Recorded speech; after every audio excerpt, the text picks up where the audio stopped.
think the danger of AI is much greater than the danger of nuclear warheads by a lot. Mark my words, AI is far more dangerous than nukes. I try to convince people to slow down AI, to regulate AI. This was futile. I tried for years. The biggest issue I see with so-called AI experts is that they think they know more than they do. And they think they're smarter than they actually are. This tends to plague smart people. They define themselves by their intelligence, and they don't like the idea that a machine can be way smarter than them, so they discount the idea, which is fundamentally flawed. That's the wishful thinking situation. I'm really very close to the cutting edge in AI, and it scares the hell out of me. It's capable of vastly more than almost anyone knows, and the rate of improvement is exponential. It feels like we are the biological bootloader for AI, effectively. We are building it. And then we're building progressively greater intelligence. And the percentage of intelligence that is not human is increasing. And eventually, we will represent a very small percentage of intelligence. It's going to come faster than anyone appreciates. I think it's, with each passing year, the sophistication of computer intelligence is growing dramatically. I mean, I really think we're on an exponential improvement path of artificial intelligence. And the number of smart humans that are developing AI is also increasing dramatically. I mean, if you look at like the attendance at the AI conferences, they're doubling every year. They're getting full. I have a sort of a young cousin of mine who's graduating from Berkeley in computer science and physics, and I asked him, like, well, how many of the smart students are studying AI in computer science? And the answer is all of them. With a better approach or better outcome is that we achieve democratization of AI technology, meaning that no one company or small set of individuals has control over advanced AI technology. I think that's very dangerous. It could also get stolen by somebody bad, like some evil dictator or country could send their intelligence agency to go steal it and gain control. It just becomes a very unstable situation, I think, if you've got any incredibly powerful AI.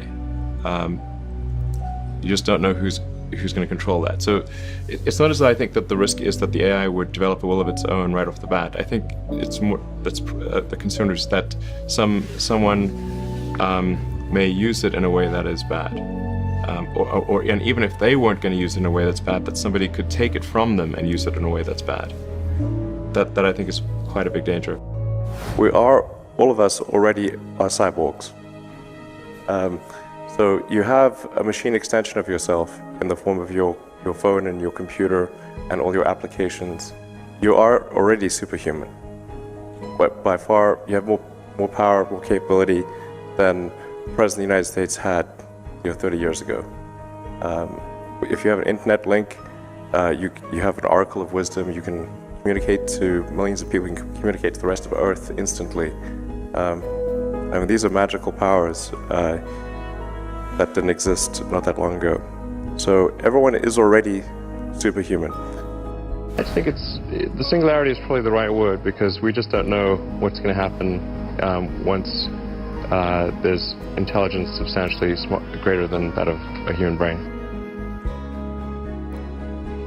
I mean, most of the movies and TV featuring AI, they don't describe it in quite the way it's likely to actually take place. But I think you just have to consider, like, even in the benign scenario where if AI is much smarter than a person, what do we do? Yeah. What job do we have? I have to say that when something is a danger to the public, then there needs to be some government agency, like regulators. The fact is, like, we've got regulators in the aircraft industry, car industry, with drugs, food, and anything that's sort of a public risk. I think this has to fall into the category of a public risk. Usually there'll be some new technology. It will cause damage or death. There will be an outcry. There will be an investigation. Years will pass. There will be some sort of insight committee. There will be rulemaking. Then there will be oversight, eventually regulations. This all takes many years. This is the normal course of things. If you look at, say, automotive regulations, how long did it take for seatbelts to be implemented, to be required? The auto industry fought seatbelts, I think, for more than a decade. Successfully fought any regulations on seatbelts, even though the numbers were extremely obvious. If you had a seatbelt on, you would be far less likely to die or be seriously injured. It was unequivocal. And the industry fought this for years, successfully. Eventually, after many, many people died, regulators insisted on seatbelts. This time frame is not relevant to AI. You can't take 10 years from the point at which it's dangerous. It's too late. I'm not normally an advocate of regulation and oversight. I think one should generally err on the side of minimizing those things. But this is a case where you have a very serious danger to the public. And therefore there needs to be a public body that has insight and then oversight to confirm that everyone is developing AI safely. This is extremely important. I think the danger of AI is much greater than the danger of nuclear warheads by a lot. And nobody would suggest that we allow anyone to just build nuclear warheads if they want. That would be insane. So why do we have no regulatory oversight? This is insane. And the intent with OpenAI is to democratize AI power. And there's a quote that I love from Lord Acton. He was the guy that came up with power corrupts and absolute power corrupts absolutely, which is that freedom consists of the distribution of power and despotism in its concentration. And so I think it's important, if we have this incredible power of AI, that it not be concentrated in the hands of a few and potentially lead to a world that we don't want. I'm not really all that worried about the short-term stuff. The things that are, narrow AI is not a species-level risk. It will result in dislocation, in lost jobs, and